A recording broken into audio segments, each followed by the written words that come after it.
Ya'ate, hello. Welcome to Real Native Roots, Untold Stories, a podcast by a Native woman with deep roots. Hosted by yours truly, Vickie Katsuliboy Oldman. I am a lover of stories, a connector, and a holder of wisdom keepers. Each month, we will be connecting with our Native relatives and exploring what medicine our guests share and offer to us. Please join me on this uncharted journey to learn, connect, and reflect. Ayahat. Thank you.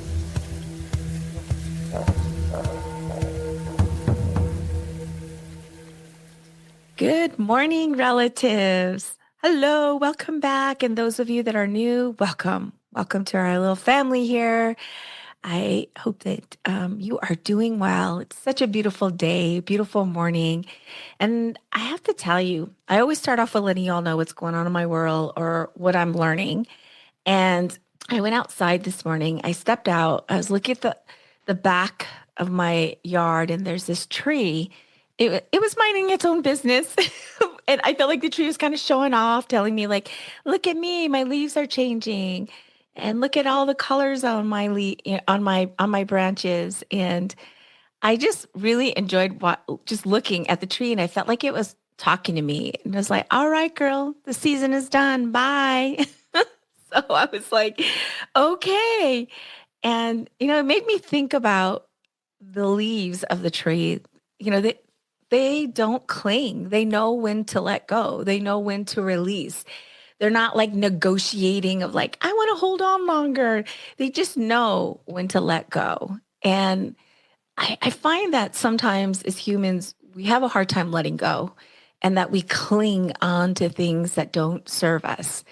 And that's what I've been learning. I need to just let go.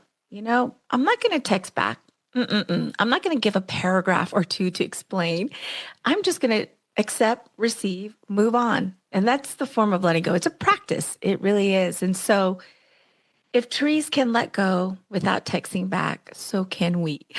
So this season is really teaching me to listen.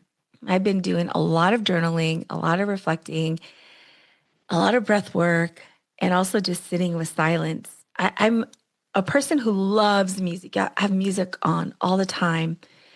And these past couple of months, I've not been really listening to music, which is very rare. And so I feel like I'm learning to release, because what I've learned,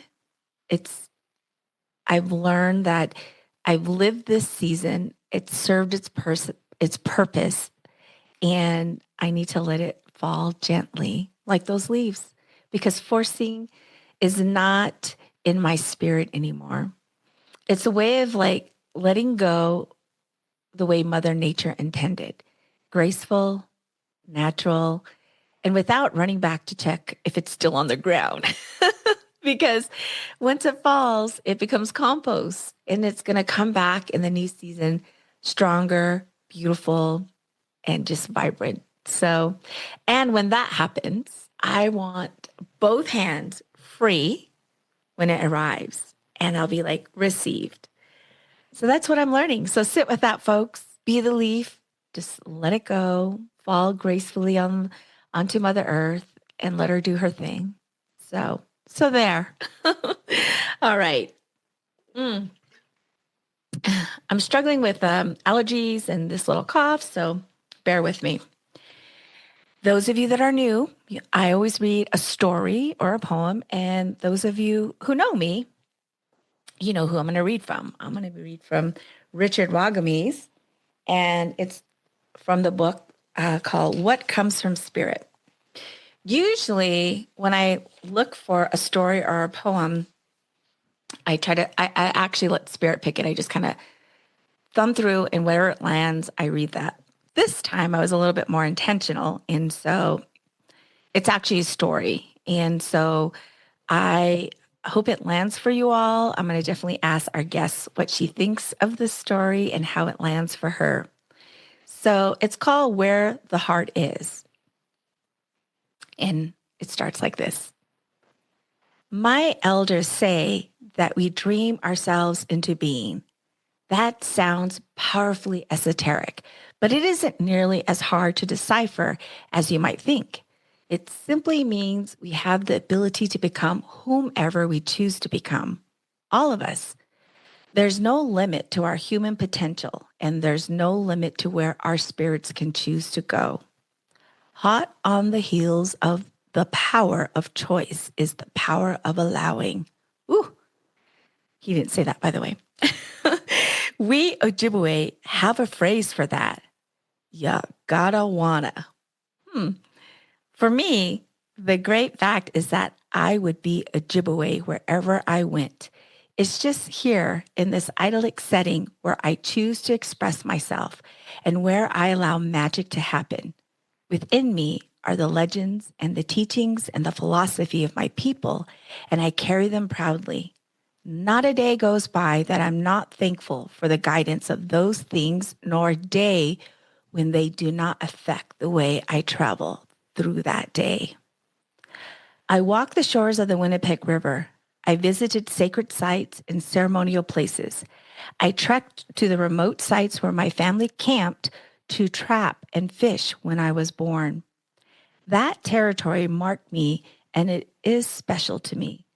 To go there is to feel a connection I have never found an appropriate word for in English. To say it is spiritual somehow reduces it.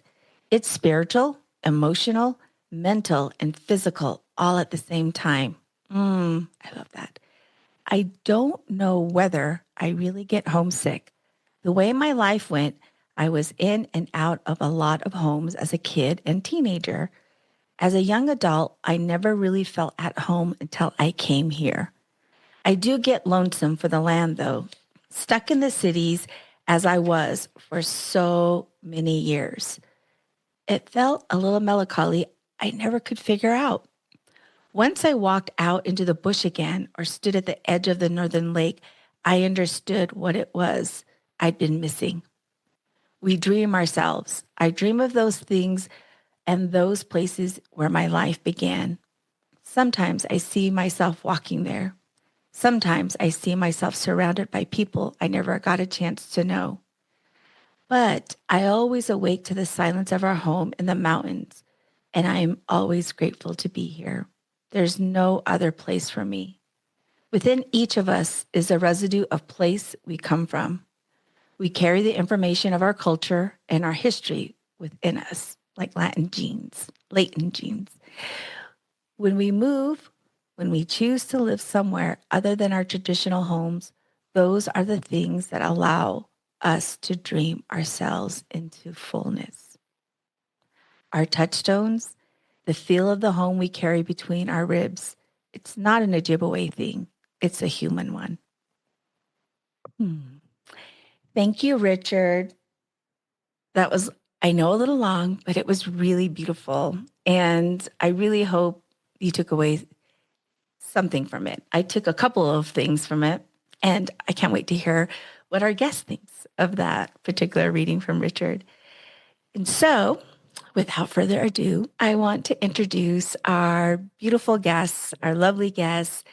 I'm so excited because today's guest is someone whose leadership feels like ceremony, slow, intentional, relational, and rooted. Tina Kuckkahn is Ojibwe from Lac du Flambeau, and she spent her life building spaces where our people can breathe, create, and come to themselves. For over 20 years, she shaped the Longhouse Education and Culture Center at Evergreen and helped build the Indigenous Arts Campus, a place where culture, land, and learning meet. She's walked with artists, culture bears, tribal nations, and young leaders. She's helped rematriate resources back to our people through her work at Indian Collective. And now she's stepping into a new journey as the president and CEO of First Peoples Fund, bringing her heart, her vision, and her deep commitment to kinship leadership. What I appreciate most about Tina is her presence. She listens in a way that slows you down. She leads in a way that brings people with her, not behind her. So today we sit with her story, her people, her spiritual walk, the canoe journey, and the seventh fire, her leadership, and yes, the Harley. We're going to talk about that. Tina, welcome. I'm so glad you're here. Bring your voice into this space. Bonjour, Vickie. I'm so pleased to be here. Thank you so much for welcoming me into the space. Whenever I've spent time with you, I've always felt grounded. I feel uplifted. And it's just good to know that there are other sisters out in the world doing this collective good work together. It feels great to be with you. Yeah, snaps for us.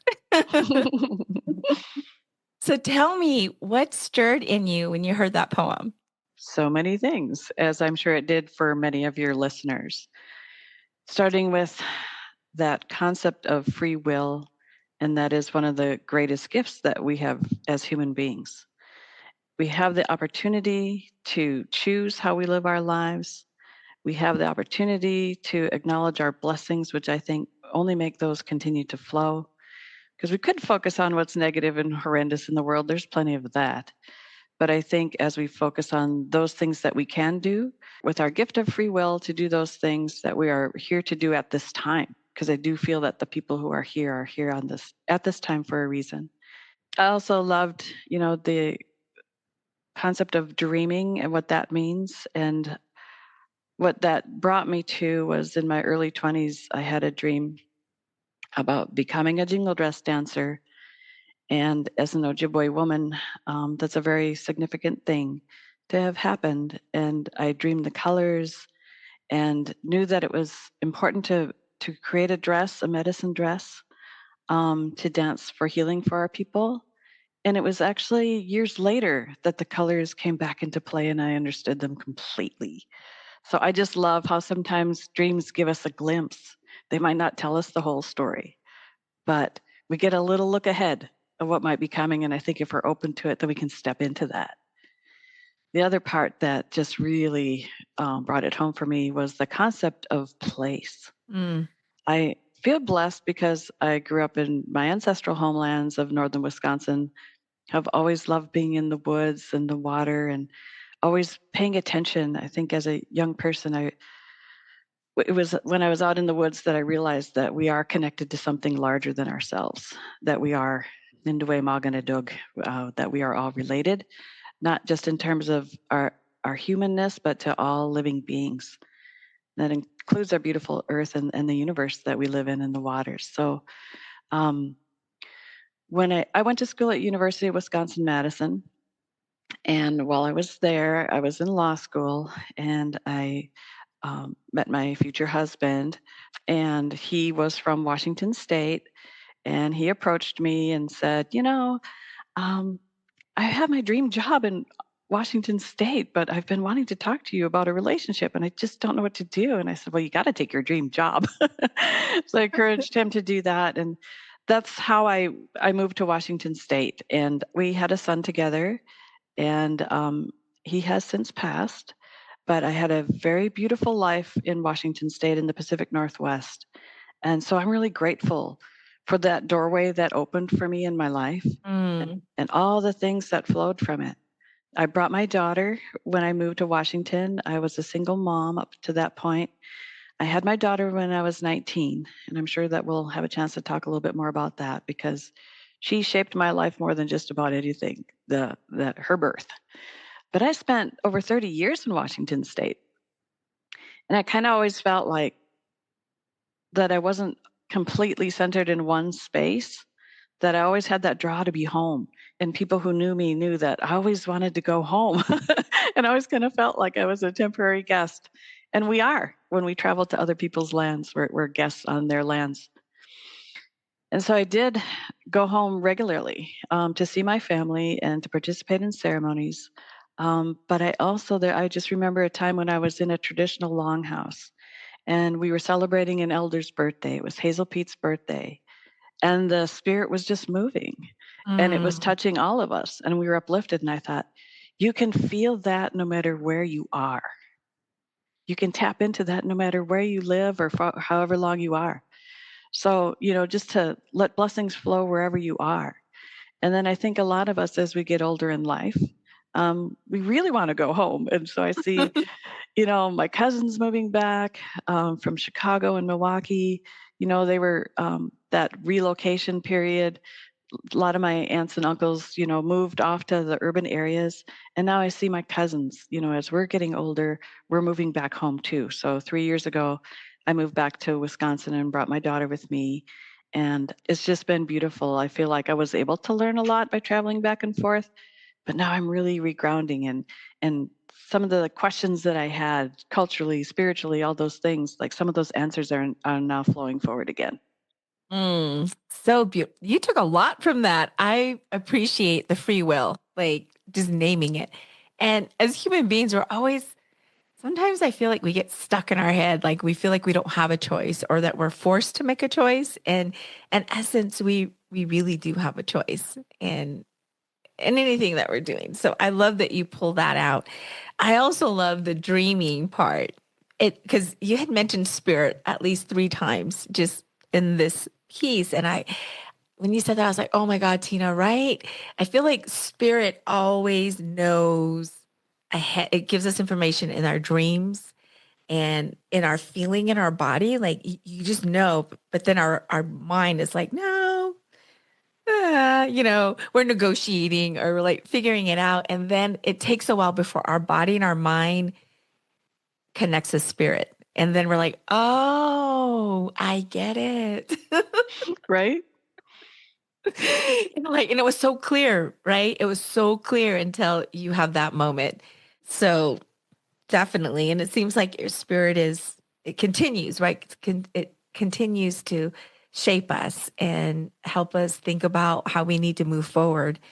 And the place. Clearly, place has really shaped you. It has shaped who you are, who you're still becoming. I feel like we're always being shaped by what's around us. And I would love for you to talk a little bit about home because you're home.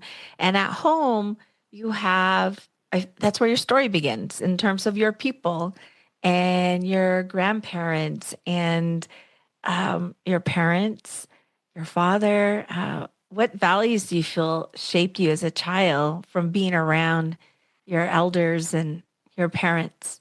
Yeah, I was blessed to have amazing parents. Um, and I like to joke about their little tender little Hallmark story of how they met. Oh, I love it. You have to share if it's a Hallmark story. With a twist. Okay. So we're just gonna allow ourselves to have our humor. So in northern Wisconsin, they often have to combine several different, towns, reservations, et cetera, just to have enough students to have a school. And that was the case for my parents. So my mom was from the Lac du Flambeau Reservation, and my dad was growing up in Lake Tomahawk.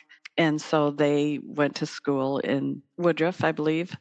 And my mom and her girlfriend were giggling over dad, and he's never one to put up with too much foolishness. So the story goes, he flipped her the bird and it was love. That's the tender little Hallmark story of my parents' romance.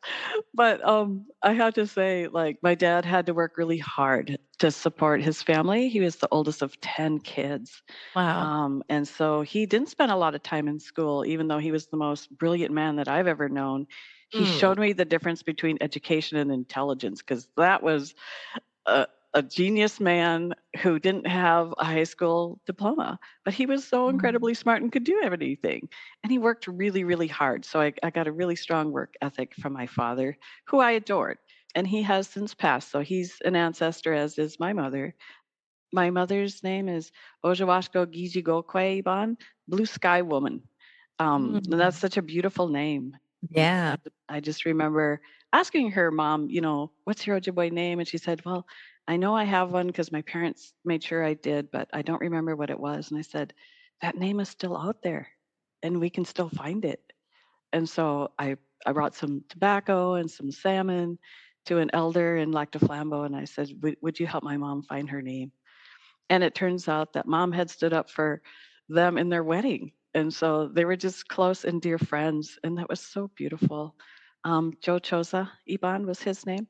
And so he came to the house and we had a naming ceremony for my mom, later in life. And that was a beautiful celebration. And all of my siblings and their kids came and we were just there to support mom. So I think that's a beautiful thing too. It's like a lot of people haven't grown up with their names or, being Mhm. completely culturally grounded. There's a reason for that, right? It's called Mm, colonization. mm. And it's nobody's fault. And I didn't grow up with that. I had to seek that out for myself and my children as well. So I'm really grateful that my cousin Donnie Careful, is well known as a spiritual leader, and he helped us find our names. And we had a beautiful ceremony on my grandma's land. And it was Native American church ceremony. One of the things that I love as I further developed into my own spiritual walk is something that my late spiritual leader used to say, Bodwaven Beneseban, Eddie Benton Benet. Folks may know of him from Lakudere, and he would say, all creation stories are true. Mm. And he wouldn't put up with people cutting down other groups and their spiritual pathways because all creation stories are true. Yeah. And I just love that. I Mm. love that so much. It's so true. Even us, our creation story, each individual story, it made me think of like tribal stories, but also individual stories. So yes. Oh, that's very layered. Yeah.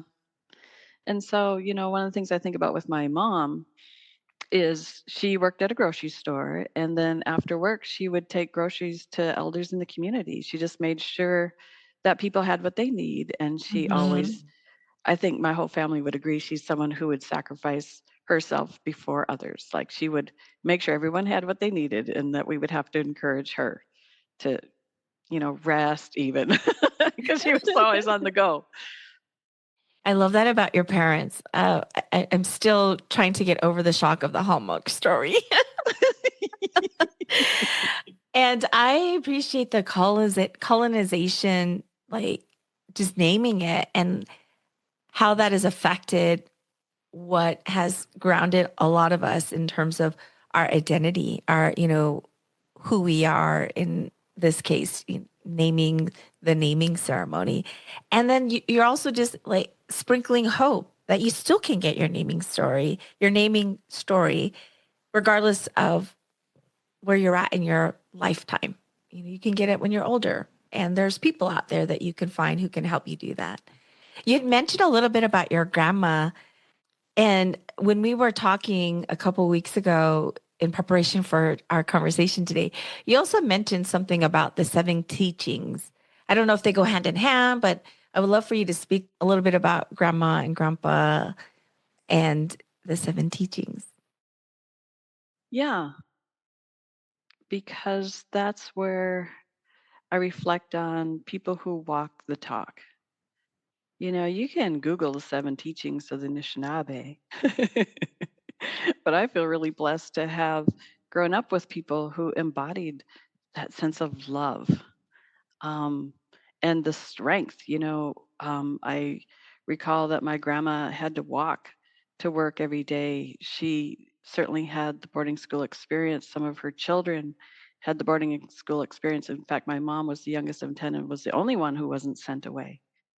And bravery, what it takes to have raised the children during that time. The family had kind of like a little store right next to the railroad, and the community would come, and my mom could understand what they were saying in Ojibwe. And when she went to school, she would kind of like, if they had things that they wanted to say that they didn't want the teachers to hear, they would talk in the language.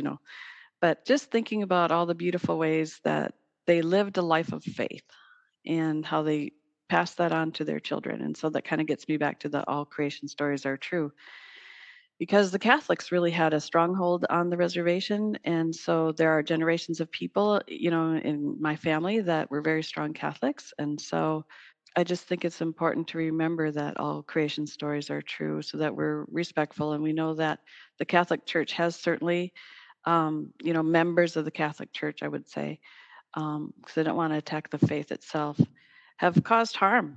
Absolutely.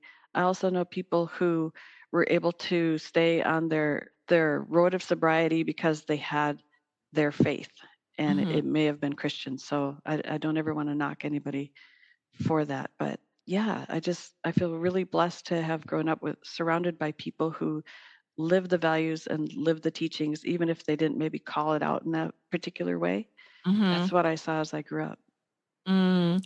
You know, when you had said, well, you can look it up, right? In terms of the seven teachings. And the reason I wanted to ask is because I know that when our relatives, our elders talk about it, you named it, like they model it. They don't say, okay, here's lesson number one.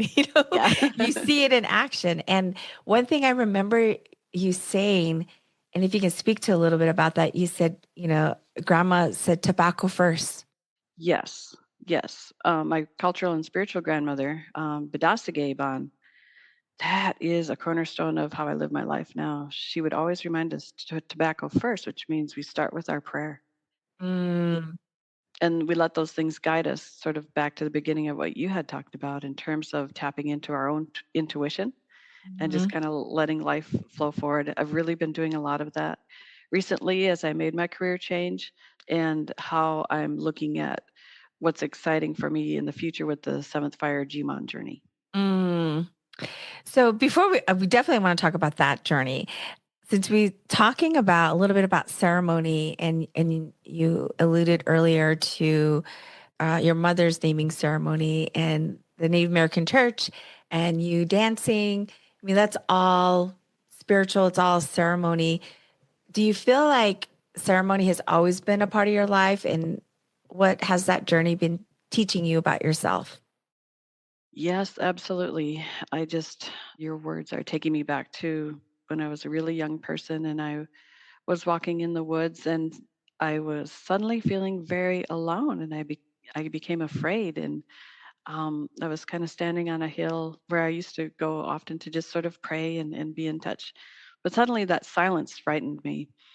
And so I just Mm, really leaned into prayer on that. And then suddenly all these birds, these little tiny, beautiful birds, like chickadees and things, they were everywhere in the trees. And they walked with me and then as soon as I came to the paved road, which to me kind of represented, quote unquote civilization, then they were gone. And then years later, it turns out that I'm Eagle Clan and the birds are my relatives. And so I was mm, getting that affirmation as a child, but it took this journey of finding out who I am as Anishinaabe Kwe to come to that realization and to reconnect back to that moment. So yeah, I think just and also, I feel like young people come and they want to know what's the traditional way, what's the right way, this and that.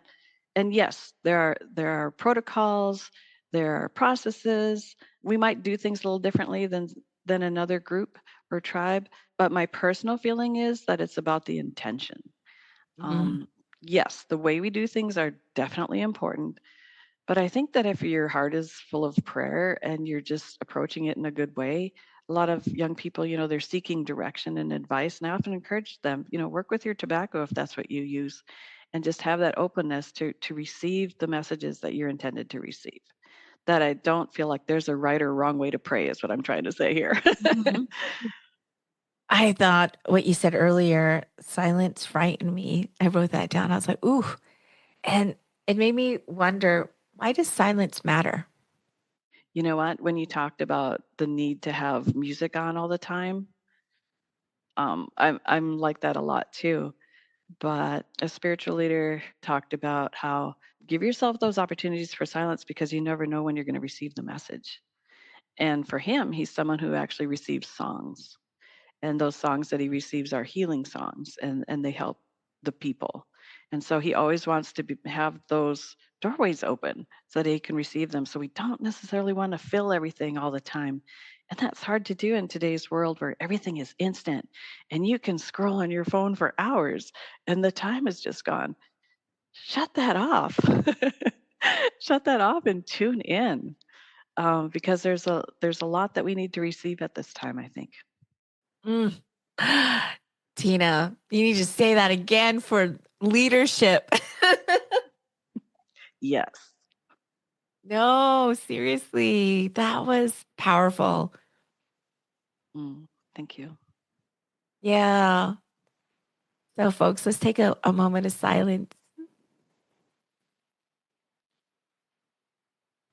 I know that for many people in spaces where I work, silence is really uncomfortable for them. And for most people, our indigenous people, regardless if they're from East Coast, West Coast, Southwest, we're uh, for the most part, I have seen they're very comfortable with it. It doesn't, you know, I think the younger generation, though, it is a little uncomfortable. There's different kinds of silence too, I would have to say. But hearing you say being silent, we're we'll see receive the information that we need to hear. And sometimes it's not easy information either. Right. Yeah. So speaking of our ancestors and our elders and people who are wisdom keepers, what do you feel your ancestors and people that you surround yourself with uh, that are that are really walking the talk in a spiritual way? What are they reminding you lately? We have a term, young womasin, which is take heart, be careful, but keep going. It's an encouragement. And I think we all need to have some encouragement right now. The world's feeling pretty chaotic. And it might feel like there's not a whole lot we could do.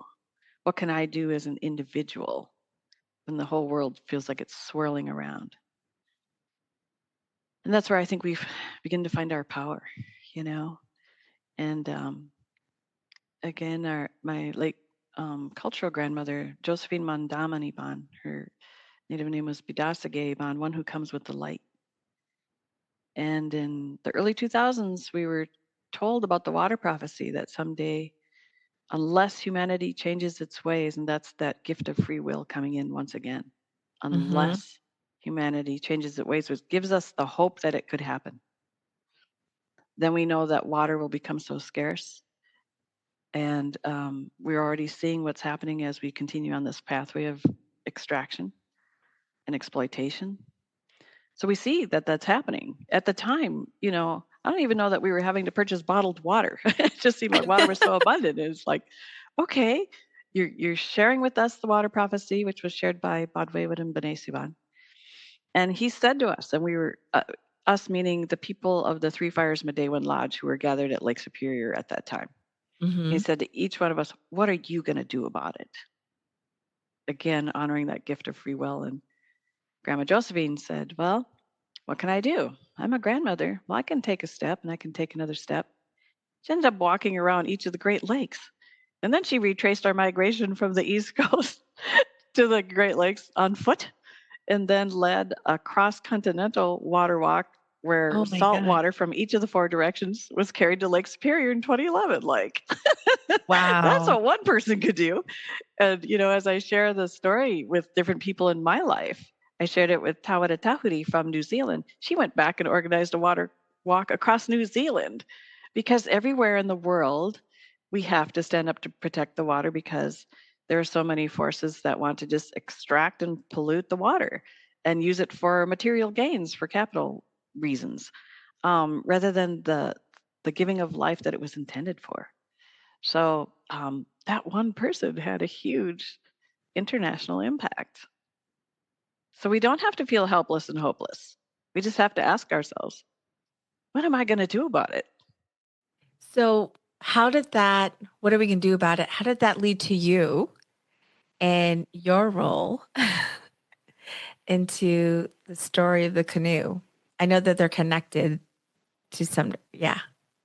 Very much so. Yeah. That 2011 water walk, I helped organize the Western walk. So we took water from the Pacific. And then it was walked all the way across most of Turtle Island to get to Lake Superior. And I was a support vehicle driver at that time. There were others who led that walk, and Sylvia Plain was one of the principal people who flew in from Canada. Mhm. to help walk that water with grandma and others. So that water and the other waters, so the Gulf of Mexico, there was water taken and walked from the south.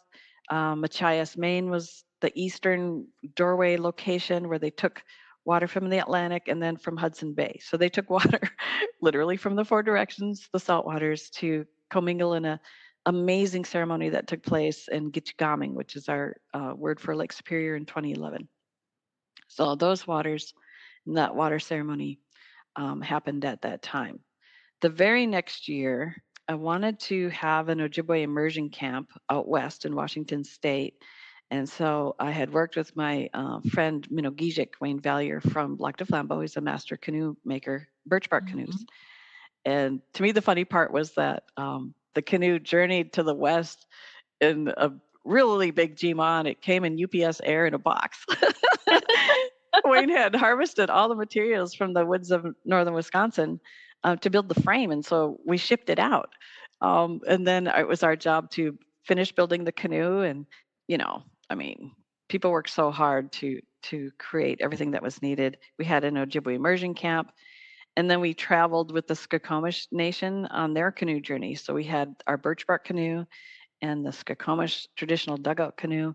And then our Maori relatives came from New Zealand, and we even had a Maori style canoe. So there were three of us, these canoe families. So we traveled on the journey to Squaxin Island, who was hosting that year. And I just always laugh because to go to from Skokomish to Squaxin Island is a 15-minute car ride, but we had to turn it into the 5-day journey. It's about the journey. So yeah,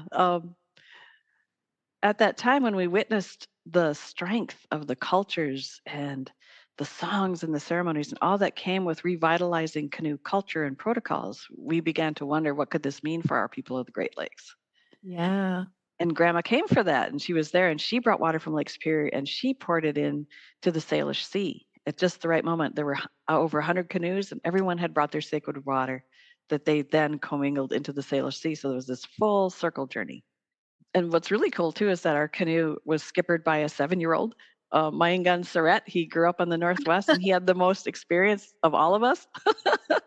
So he had this beautiful young man who skippered our canoe. So as we thought about what it could mean for us, then Grandma Josephine at that time, she reminded us that part of the seventh fire prophecy was one day the new people would rise up and go back along the trail to see what our ancestors left for us to pick up. Talk about things that make you go, Right? So, so there was a nonprofit in Southern Oregon that offered a 34-foot fiberglass Voyager canoe, and they contacted my friend Sherrod Yunker from the Coqual tribe, and he's like, "Hey, you know anybody that could use this?" He's like, "Yeah, I know this group up in Washington of Anishinaabe people who get together and they share and exchange about their culture. Just trying to find a home away from home." So we Mhm. got that canoe, and there it sat on the property for a few years until the idea came forward. What if we were to go back along the trail to see what our ancestors left for us to find if we retrace the Anishinaabe migration by canoe? Mm. What did you guys find? We haven't launched yet. So what we're going to do is we got the canoe, we got it refurbished, thanks to support from the Longhouse at Evergreen.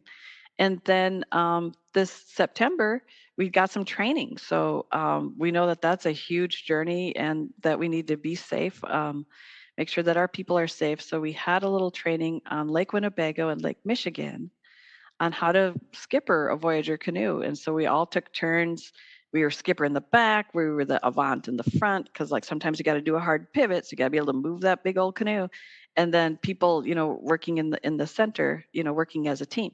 It was great training. It also pushed me beyond not not just my comfort zone, but I was doing things I never thought I would or could. Mm. Like we had to tip over that canoe. I was scared, man. I was scared because I knew we were gonna have to tip over the canoe, bail it out, climb back in, and get back to shore.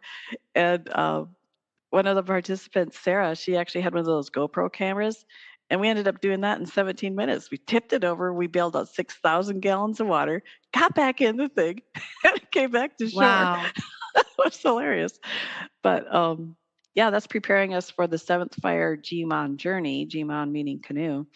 We intend to launch on the summer solstice of next year, and we're just going to begin traveling. And since it is about the journey, it's Mhm. we're going to travel as quickly as we need to or as slowly as we need to, pausing to see what our ancestors may have left for us to pick up. And so we imagine it would be both a water journey, but also, we also portaged historically, and it took our people 500 years.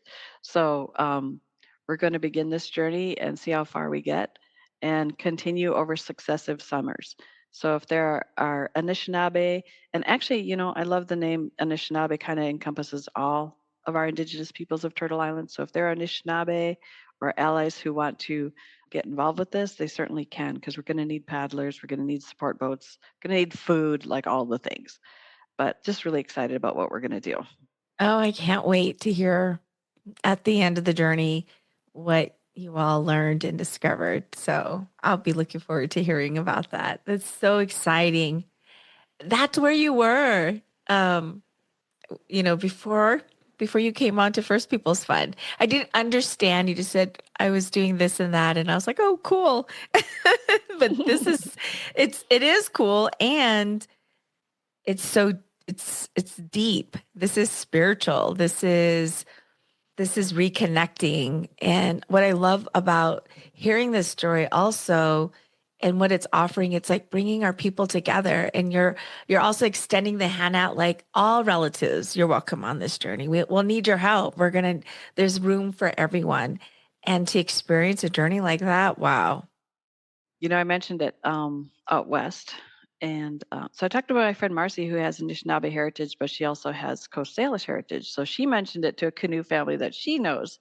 And they said, "Oh, we'll come join you." I said, "We're talking like completely across the other side of the continent." I said, "Yeah, we've been wondering what's our next big thing." So I'm hoping that some of those relatives will, in fact, join us. And I really think this is an opportunity because for all of us to recognize we did not put that border there. Mm, We didn't do that. The historic Three Fires Confederacy of the Ojibwe, Odawa, and Potawatomi, you know, that was Turtle Island. That's the Great Lakes region, which includes, north of the Medicine Line. So I would just love the idea of us traveling as one people across one Turtle Island. Sort of like politics be damned. Like, this is mm. who we are and we're doing it. Yeah, am hearing more and more in different spaces about us coming back and reconnecting as relatives as the way we used to be, not via text, not via social platform, in 3D, in person, doing hard work. I mean, the paddling, the tipping, the bailing you were mentioning, that sounds intense. What do you think it taught you in terms of leadership? I had that profound sense of we did this. And also, when we were actually on Lake Michigan, and we took turns skippering or taking different positions within the canoe. And when I got to skipper on Lake Michigan, I just thought, wow, this is what our ancestors did. This is incredible.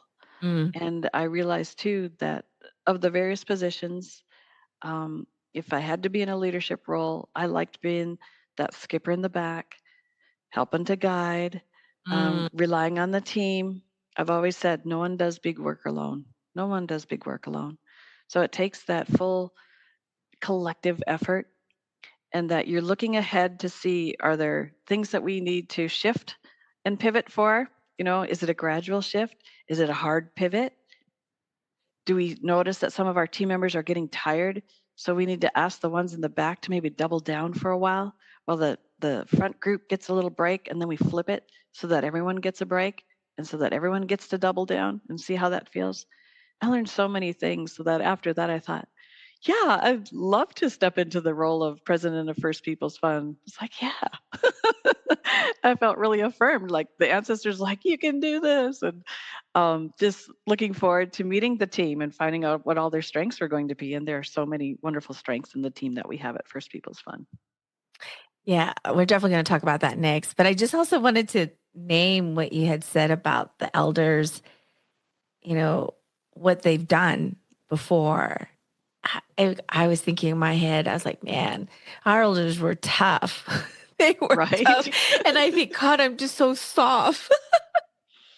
I know. I've been like paddling. I paddle every night to songs. Like, I better get going here because those guys, they had to face things that we wouldn't in our time. And we're going to have to face things that they didn't in their time. We're going to have to paddle past 5 nuclear power plants Oh my goodness. and these massive barges and the retaining walls. The more I hear about it, here's something hilarious. When I met the guy who made the paddles for our canoe, he introduced me to his wife as, "This is Tina, that nut job that's going to paddle up the St. Lawrence." So I thought, that's my new favorite title, Tina, that nut job. So it's definitely going to take a lot for us to do this, but it's always that we're being guided by our faith, which brings us back to you always start with your tobacco. Like, you Mm, start with your faith. yes, yes. Well, starting with your faith and listening to spirit, you took the mission. You're like, all right, I'm gonna do this journey. You're on like you're in one journey, but it's also like two journeys in one in this canoe spiritual journey. And this and spirit asking you, step into this role at First People's Fun. You have everything that you need to make this moment happen. And so I would love for you to talk about, I know it's been not that long, you stepping into this role. Um, what do you feel is shifting for you right now as you're stepping into this role as the president and CEO of First People's Fund? I feel like I'm just carrying forward all of the wonderful experiences that I've gained as I've traveled along my career trajectory, kind of like starting with the birth of my daughter when I was 19 and I was a sophomore in college. And that shifted everything for me. Her life gave me a direction and focus that I didn't have previously. How so? So, so I was just like, oh, we're at UW Madison, yay, Mad City. I was dancing every night, like just enjoying being anonymous for the first time in my life because there was over 40,000 students. And then suddenly it all became real because I didn't know that I would have a child in my second year, but I accepted that responsibility, again, like the free will, like I accepted the responsibility for my actions. What I didn't know was that she'd come 2.5 months early and suffer a lack of oxygen because her little lungs weren't developed enough and she has cerebral palsy. So that was a dramatic shift in my world, but it made me really double down on my efforts to make sure that she would always have a good life, that she would always have what she needed, and that I would always be able to provide for myself and my children. And that's a really important message that I want to share with people, especially young women. Like, always make sure that you have what you need so you could take care of yourself and your babies, because you just don't know what life is going to throw at you. I didn't expect that premature birth or the disabilities. I also understand those blessings, right? So, yeah, that early experience gave me a strength and focus that has carried me through the rest of my life. Mm. And then I ran a nonprofit for families who have kids with disabilities, and that allowed me to learn how to develop programs, work with boards, work with staff. And so it touched on an important aspect of my life. But when the Longhouse opened, which was the first building of its kind on a public campus in the United States, I was like, ooh, what is this? That I learned about the mission to promote Indigenous arts and cultures. And I thought, wow, that brings me home back to my, Indigenous identity. So I threw my hat in the ring for that. It spent, over 20 years of my life there and built amazing networks of Indigenous artists and culture bearers, many of whom, are also connected with First Peoples Fund. After that, I went and joined the team at Indian Collective, and I learned so much about how to do this work in an Indigenous way. Mm. So I'm really excited about all the things that I learned at Indian Collective and all the great opportunities at First Peoples Fund, knowing that we have different missions, but they're related missions because it really comes back to uplifting our people. Indian Collective, we gave grants to tribal nations, and it was artists and culture bearers and other, you know what I mean? Like, it was to build the collective power of an Indigenous peoples, and we did that across the entire continent in 3 languages I'm always going to be really proud of how hard the team worked to do that because we rematriated $109 million in less than 6 years. Amazing. Yeah, like in 3 languages, like reducing the language barrier, even though we knew those were colonizer languages, but we did that. Like we're always going to be able to say that we did that. So I'm just super excited about all that I learned there and all that I see now that I'm at First Peoples Fund. The fact that we have a dedicated space for making Indigenous art at the Oglala Lakota Art Space, like, yay, that's so wonderful. And that it's located within the community on Pine Ridge. That's really powerful. That says something so magnificent to center and honor artists right there in the heart of Hisapa. So it's beautiful. Yeah, so I'm just really looking forward to the future because I see an amazing team. We have artists on the team, we have just brilliant people on the team, and we have a stunning board of directors. And I think that together, we're just going to continue to move this canoe forward.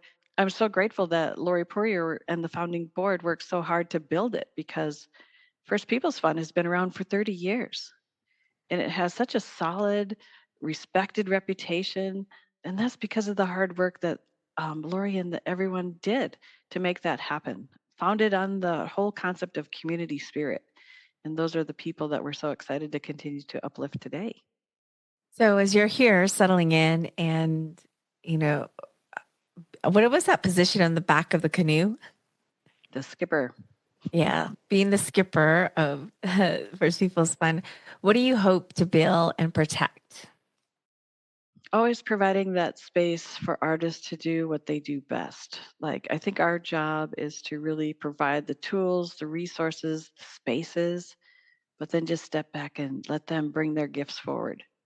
Because I do feel that they're the ones, they have this creative genius, energy, ability, gifts to kind of look at the world in a new way.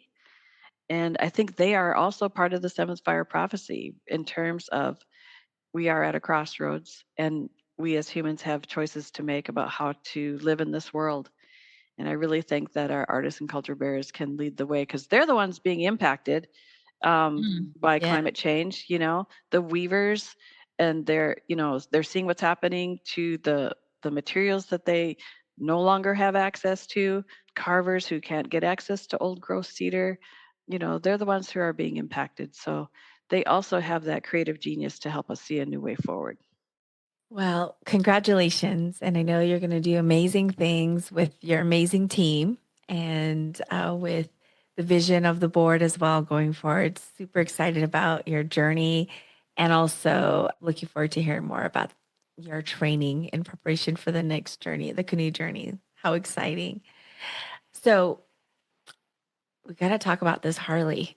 I saw your picture. I was like, oh my God, she's a rider. This is so amazing. What even led you to decide to ride? And I have so many questions like, what's the longest ride you've taken? What was the scariest thing about learning how to ride? Yes. What led you to get a motorcycle? um, I had mentioned that my father worked really hard throughout his life, and I think it was really just a way to find time to spend time with my dad. My family, everybody Aw. had motorcycles. And so for me, it was just that opportunity. Plus, I started out with a dirt bike. The neighbor kid down the road crashed his bike, and his dad said, I'd let you have it for the cost of what it takes to repair it. So I went back to my dad and said, Hey, this is what Big Wayne said. I said, Can I get the bike? He says, Well, I don't. How much is it? I said, $325. He says, Well, I don't have that. And I said, Well, look, if I raise the money, can I buy it myself? He said, Yeah. But I think in his mind, he thought, Yeah, come on, get out of here. At the end of summer, I said, Come on, Dad, let's go get that bike. He's like, What? So then he knew he had a determined daughter. And you know what I love? I love that he wouldn't let me start it until he pushed me around the yard on it. He was pushing me while I'm sitting on this little dirt bike because he wanted me to get a sense of the balance before I could even turn that thing on.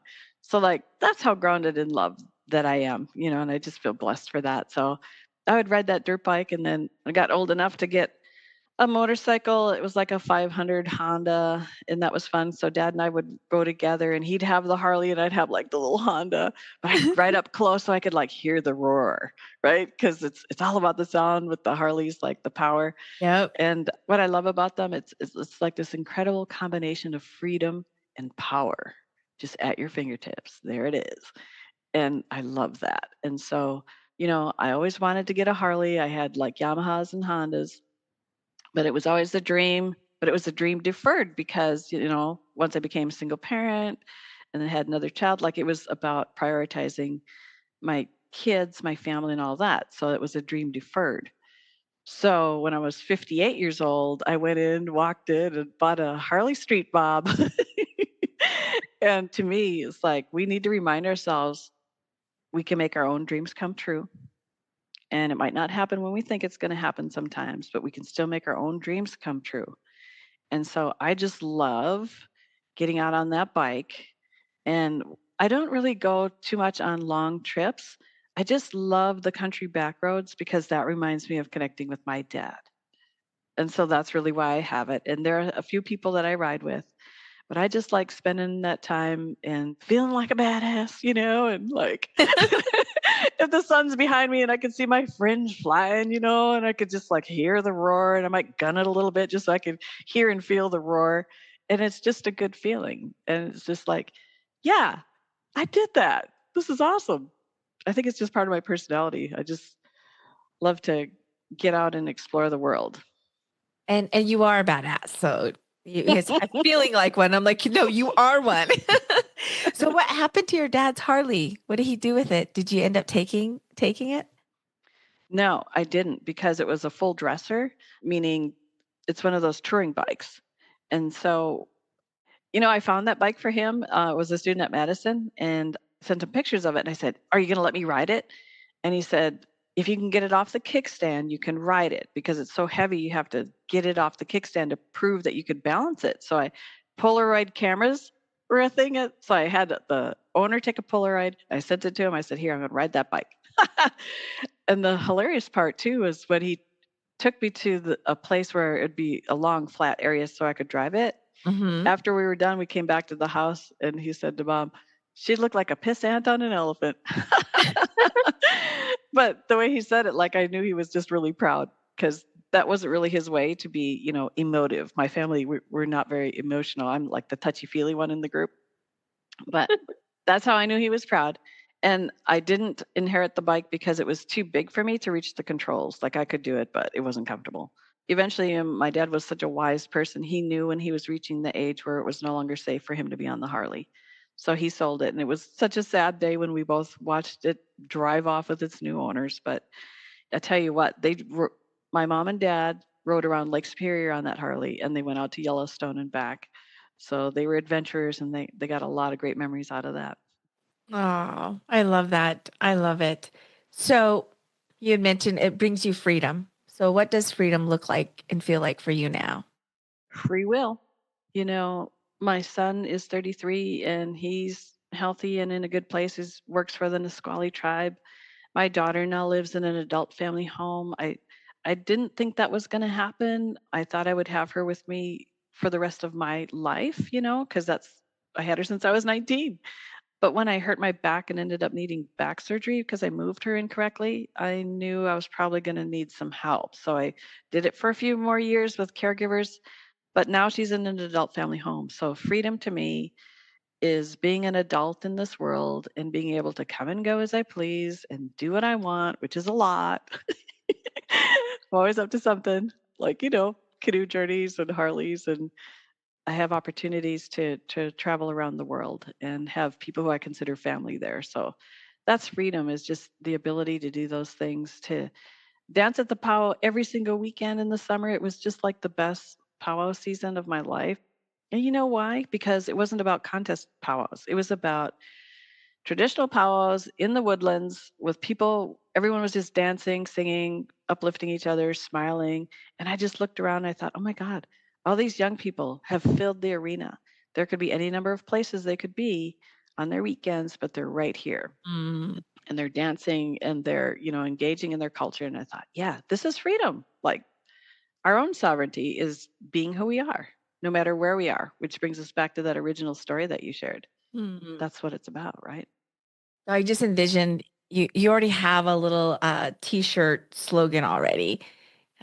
Harleys, canoes, and jingle dancing equals freedom. Right. Oh, Tina, you're an amazing woman. Just, I know I could probably mine other parts of your story, but I do want you to share with our listeners. We talked about Richard's poem.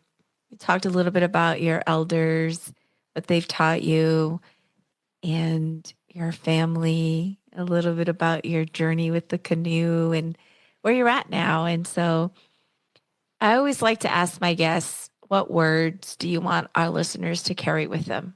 What's the medicine that you want them to remember and think about that has served you, or maybe that you're also still strengthening or molding? Kind of goes back to where we started in terms of if we walk with our faith, then the medicine flows. And we might get off track now and then, and that's okay because that's what being a human being is. I do feel that it is about the journey that we may be born perfect in terms of those innocent, beautiful babies. But as we go in life, things happen and we make choices and we don't always make the best choices. And that's still okay because we always have the free will to come back to where we need to be. So let's search for that center and let's get really grounded. I've heard it said that it is women of faith of the Western world that are going to save this world. And I love that. I love leading into this idea that there are women, prayerful women everywhere who are praying for the healing that we all need, that the earth needs. Again, just kind of getting back to that gift of free will. We get to decide how we live our lives.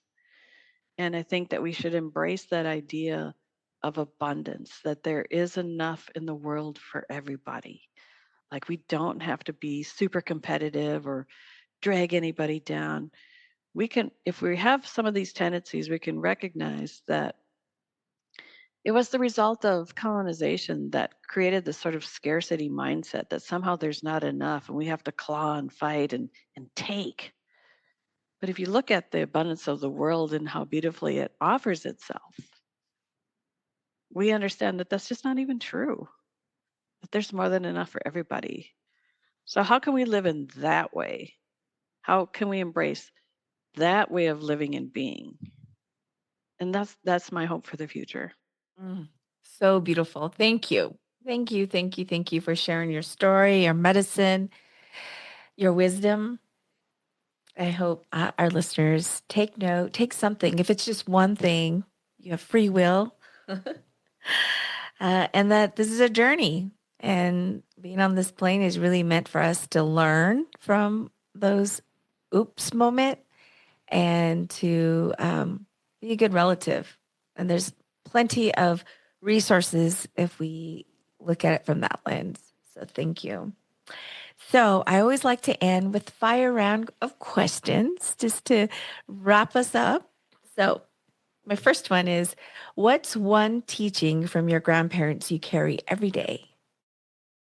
How to be a good relative, I would say, because I have native and non native heritages, and that's what I saw in terms of how they interacted with each other and other people around them. They were very much focused on community. What's a smell that instantly brings you home? Lilacs. I have some lilac scented body butter here on my desk because I still have the lilac tree cutting from my grandma's lilac tree, and it's thriving. Pancakes, waffles, or wild rice, everything? Well, I make wild rice pancakes and I throw in some huckleberries for good measure. Ooh, that sounds so yummy. Are you an early bird or night owl, or is there a secret third thing? It depends on what I'm doing. So for work, I'd rather, I get my most work done in the early part of the day. But if I'm being creative, if I'm painting or beading, then it's the night owl or dancing. Yeah. Mm. What was your childhood dream job? I wanted to be an airplane pilot. Oh, really? That's so cool. But I was told that you had to have 20/20 vision, and turns out that wasn't true. So I might have been an airplane pilot. What's your Harley theme song? Born to be wild. It's the obvious. Get your motor running, get out on that highway. A sacred item you've always traveled with. My tobacco. If your spirit had a color this season, what would it be?